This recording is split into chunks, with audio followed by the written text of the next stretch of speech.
స్కందాగ్రజ channel ప్రేక్షకులకు నమస్కారం. సుబ్రహ్మణ్య భుజంగ స్తోత్రము.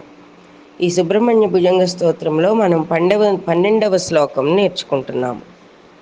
సుబ్రహ్మణ్యేశ్వర స్వామి అనుగ్రహం ఉన్నవారందరికీ కూడా కుజదోషం, కాలసర్పదోషం తొలుగుతుంది. అంతేకాదు, జాతక చక్రంలోని 3వ స్థానము సకుటుంబ బంధుమిత్ర సపరివార స్థానము. వారితో ఎటువంటి ఇబ్బందులు లేకుండా కూడా ఉంటాం. ఆపై మనకి ఎటువంటి అనారోగ్య సమస్యలైనా సరే తొలగించే శక్తి సుబ్రహ్మణ్యేశ్వరుడికి ఉంది. దానితో పాటుగా ఎటువంటి అనర్థాలు జరగకుండా, తరచుగా యాక్సిడెంట్లు జరుగుతున్నా కూడా అది నివారింపబడడానికి, మరియు అప్పుల పాలైపోకుండా కోర్టు వ్యవహారములు సర్వత్రా జయించడానికి, ఇలాంటివన్నింటికి కూడా సుబ్రహ్మణ్యేశ్వర ఆరాధన చాలా ముఖ్యం. చాలామంది అంటారు, శుక్రగ్రహానికి లక్ష్మీదేవి శక్తిని కదండి ఆరాధించాలి, శుక్రగ్రహ సమయంలో కూడా సుబ్రహ్మణ్యేశ్వర ఆరాధన చెప్తూ ఉంటారు జ్యోతిష్కులు అని. శుక్రుడు రాక్షస గురువు.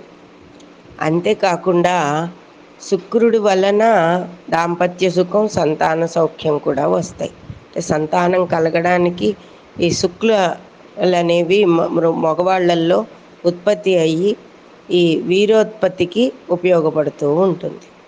కాబట్టి కేవలం ఒక గ్రహానికే కాదు, లేదా ఒక స్థానానికే కాదు, సుబ్రహ్మణ్యేశ్వరుడు ఆది గురువుగా మనకి చెప్పబడ్డాడు.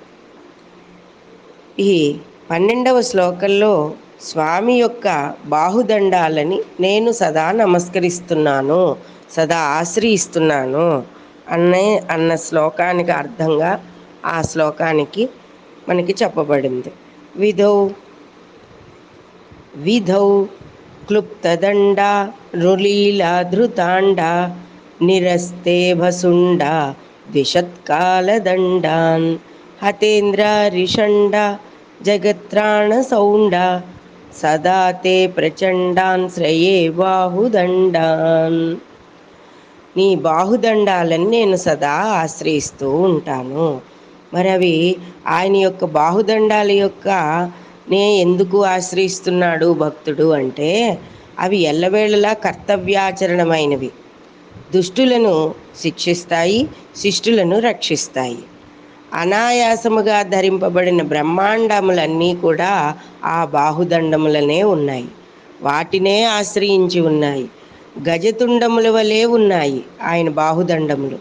విరోధులు ఒక్కసారిగా మన పైన ఎవరైనా శత్రువులు వచ్చారనుకోండి, మనం సుబ్రహ్మణ్య నామాన్ని జపిస్తూ ఉంటే అవి వాళ్ళని శిక్షించే కాలదండములుగా శత్రువులకు కనబడతాయి. రాక్షస సముదాయములు పరిమార్చినవైనటువంటి ఆ బాహుదండములు ఎల్లవేళలా కూడా జగద్రక్షణకి సమర్థవంతమైనవిగా కనబడుతున్నాయి.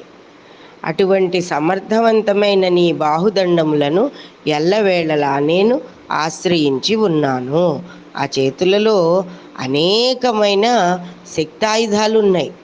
ఒక్కొక్క ఆయుధాన్ని, ఆ షణ్ముఖుడి ఆయుధాలని, షణ్ముఖుడి చేతులని, బాహుదండాలని చూసేటప్పటికే మనం ఎప్పుడైతే ఓం శరవణ భవాయ నమః అని అనుకుంటున్నామో, ఆ స్వామిని మనసు నిండా పెట్టుకుని పూజిస్తున్నామో, నమస్కరిస్తున్నామో, మనని శిక్షించే వారికి, మన విరోధులకి, మనకు పైన ఎటువంటి గాలి ధూళి ప్రయోగాలు చేసేవారికి అందరికీ కూడా మనకి ఏ కష్టం వస్తున్నా కూడా ఆ బాహుదండాలు అవి అవతల వాళ్ళకి భయంకరమైన విరోధమైన శక్తాయుధాలుగా కనబడి తరిమి వేస్తాయన్నమాట.